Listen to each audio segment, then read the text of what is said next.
In this lesson, you will be learning about boundaries.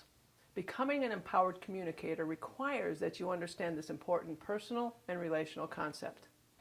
By the end of this lesson, you will be able to define and recognize the 3 types of boundaries, understand what codependency is, and start transferring this information into increased awareness and changed behaviors immediately. I believe that after this lesson, you will look at yourself differently in relation to others. Welcome to Lesson 2, Boundaries. So what is a boundary? Physically, it is a line between 2 entities. It marks the separation between these entities. We have state lines, time zones, football yard lines, and so on.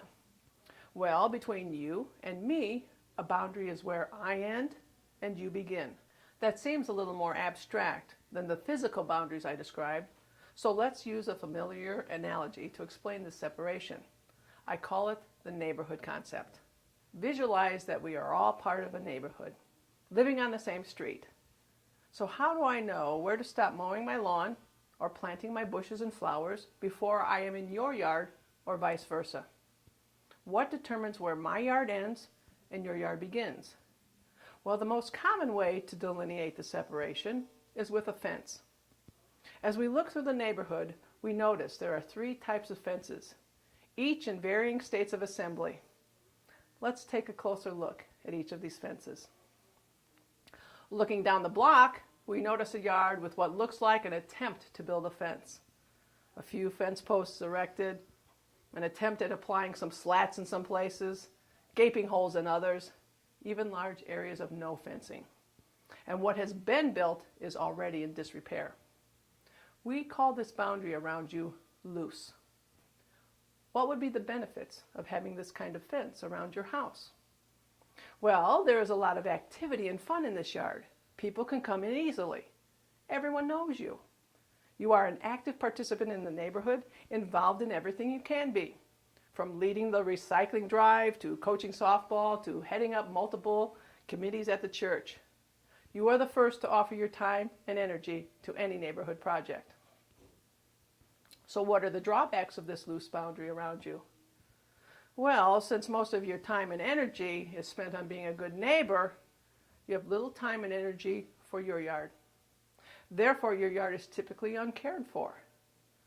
Grass overgrown, weeds overtaking the garden, house in need of a new coat of paint, chaos and disorganization are evident.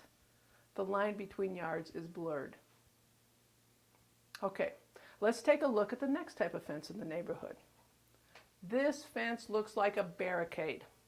It's 8 feet high, 3 feet wide, concrete, with shards of glass throughout and barbed wire on top.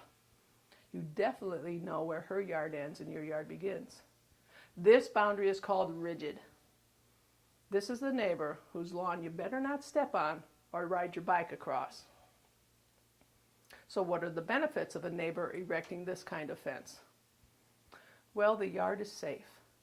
No one messes with your lawn ornaments, your deck furniture, or your professional landscaping. You revel in having the most beautiful lawn or garden on the block. The drawbacks for having a rigid boundary? This barricade's design sets up an isolative existence. Thus, there's a price this woman pays for having her yard protected behind the walls. Very quickly, people will stop inviting her to the neighborhood barbecues or asking her to buy Girl Scout cookies. Exclusion perpetuates her isolation. So let's take a look at the 3rd type of fence. As you look down the street, you notice a few houses with well-maintained picket fences. Those fences are about 3 feet high. All the posts and slats are securely in place and appropriately spaced. Nice coat of paint. The gates smoothly hinged. A picket fence is chosen because it is low enough for you to be aware of your neighbors from your own yard. You can converse with your neighbor over the fence. You will still know where your yard ends and her yard begins. This boundary is called clear. This is the fence you will learn to build in this course. What are the benefits of having a picket fence? Well, the yard is well maintained and landscaped. The picket fence adds warmth and comfort to the yard's ambiance. The yard draws neighbors to the house. What are the drawbacks then with the picket fence boundary? Well, nothing, except the picket fence stands out against the poorly built or barricaded fences in the neighborhood. She may have to deal with a loose next-door neighbor trying to do everything for her on this side, or she may have to cope with her rigid neighbor on the other side trying to turn her picket fence into a privacy fence. She will handle either one effectively. Okay, we've discussed the fenced yards. Now let's go inside each of the houses behind these fences. Here are some observations about the loosely boundaried woman. The chaos from the yard extends into the home. Clutter is everywhere. Updates and fresh paint are sorely needed, which this woman readily admits. But where is the time? She is so busy helping others that she has no time to care for her home. This woman gets her validation from her neighbors, so she spends most of her time trying to please them. Many see her as a supermom, but they haven't gotten a peek at her home to see the toll this high level of responsibility to others is taking on her. At work, she's a gem because she not only does above and beyond at her job, but she also is the first to assist coworkers or volunteer for a difficult project. And of course, she'll stay late if the company needs her help. As your friend, she would give you the shirt off her back, whether you wanted it or not. She asks nothing of you, even shying away from compliments or gifts.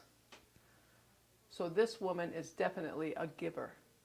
The flaw lies in that she gives so much with very little replenishment that she burns out eventually. So that by the time she reaches 40, her house is dilapidated and falling in. At that point, she's wondering, where's mine? I'm tired of always being the one to give. If she's not careful, the seeds of martyrdom can begin to sprout.